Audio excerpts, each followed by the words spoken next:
Nach der zweiten Begegnung kommt der Mann langsam so richtig in seiner Rolle an. Es ist schön, wieder mal etwas zu bewegen, mal ein Held zu sein.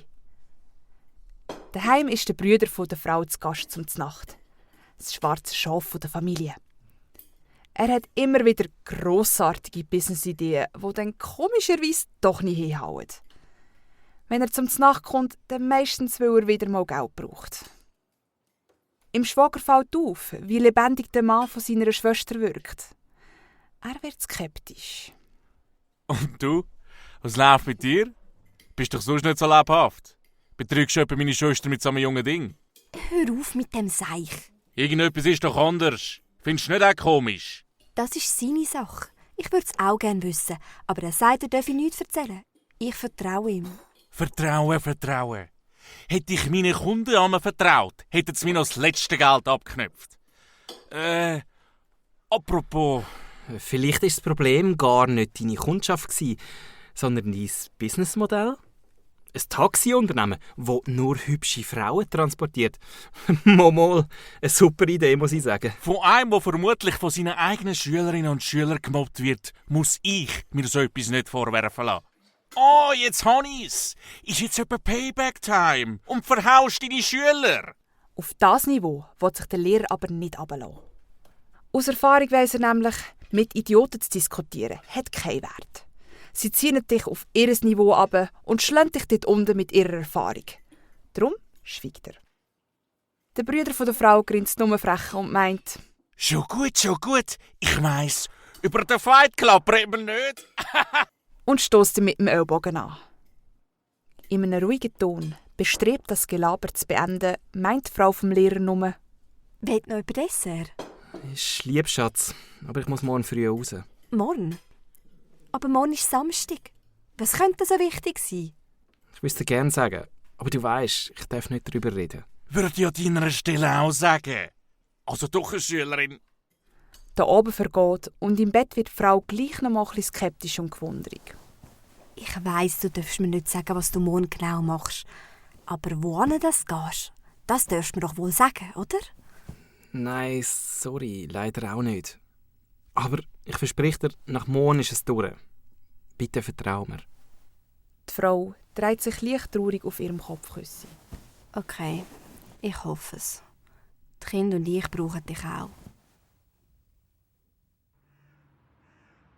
Am nächsten Morgen legt er sich an, geht zur Tür aus um die Ecke vom Haus und wählt auf seinem Handy die Taste 3.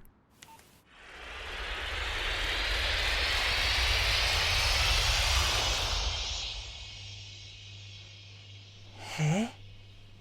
Das alles kommt ihm doch sehr vertraut vor. Zu vertraut.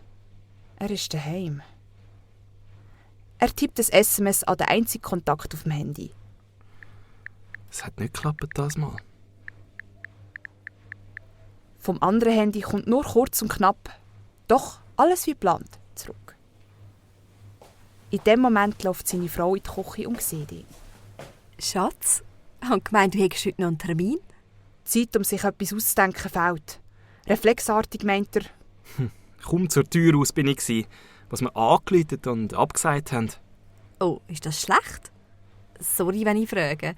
Ich weiss, du darfst nicht darüber reden. Nein, überhaupt nicht. Ich glaube, das nutze ich gerade, um wieder mal Zeit mit dir zu geniessen. Sie lächelt. Das finde ich schön, sagt sie mit dem Wäschkorn bei der einen und dem kaputten Plüschtier vom Sohn in der anderen Hand. Komm, ich helfe dir ein bisschen.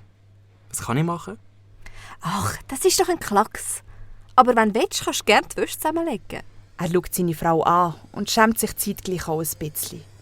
Weil er sie mal seit langem nicht nur anschaut, sondern sie auch richtig sieht. Ihm wird klar, was für ein Riesenglück er hat mit ihr.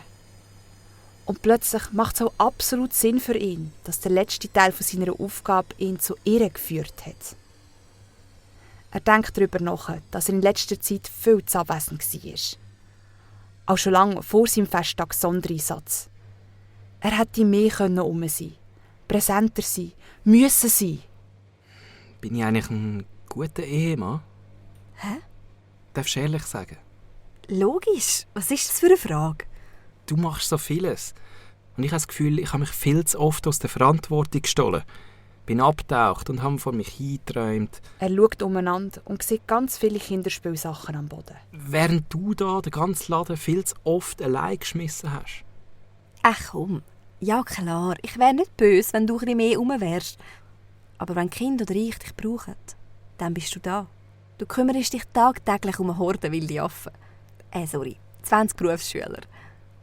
Du hast dir Zeit freigeschaufelt, wo ich mehr Zeit für Arbeit außerhalb vom Haus gebraucht habe. Wir sind ein Team. Und ich kümmere mich sehr gerne um unsere 3 Äffli daheim. Währenddem sie sich unterhalten, zeichnet der jüngste von diesen 2 gerade mit Kreide einen Weihnachtsbaum an die Wand. Er lacht nur. Ich meine, wie bleibst du so ruhig bei all dem? Du bist der Wahnsinn. Ach, wenn du weisst, dass es das alles am Ende wert ist, wirst du auch tolerant. In dem Moment kommt das 3. SMS über. Es ist tatsächlich geschafft. Am Ende des Tages meint der Lehrer zu seiner Frau: Schatz, du kennst doch das Gefühl zwischen Weihnachten und Neujahr, wenn es so richtig schön gemütlich ist und man Zeit vergisst, oder? Oh ja, ich liebe das Gefühl. Meinst du, da gibt es auch so eine mystische Gestalt, die für das Gefühl sorgt? Weißt du, so wie der Samichlaus, der das Säckchen bringt oder das Christkindli Geschenkli. Hä? Ach, mein Schatz, du bist ein Spinner. Mein Spinner. Der Mann fragt sich kurz, ob er seiner Frau alles erzählen soll. Aber sie würde ihm wohl eher einliefern, als ihm die ganze Geschichte zu glauben. Am Tag darauf will er nochmal zu der Wohnung von Georg Ott.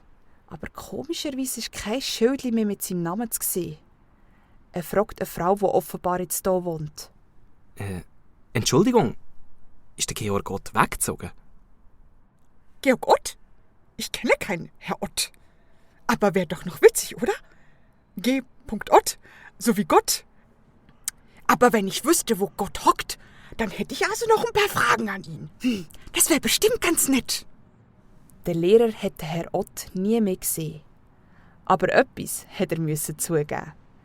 Zwischen Weihnachten und Neujahr war es wieder richtig gemütlich.